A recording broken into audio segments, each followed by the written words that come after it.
यहाँ चंद हिजाब पर मशहूर अक़वाल हैं। हिजाब औरत की जीनत है और औरत इसे सही मुहाफ़ज़त में रखती है। हिजाब एक इल्म है जिससे ज़िंदगी की कुदरती हुसैन को संवारा जाता है। हिजाब एक इज़्ज़त बख्श वर्जिश है जो औरत को अपने एतबार और इज़्ज़त की कदर देने में मदद फरमाता है।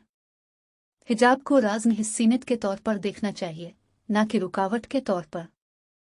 हिजाब वो रहनुमाई है जो औरत को अपने मकसी इज़्ज़त और एहतराम का रास्ता दिखाता है।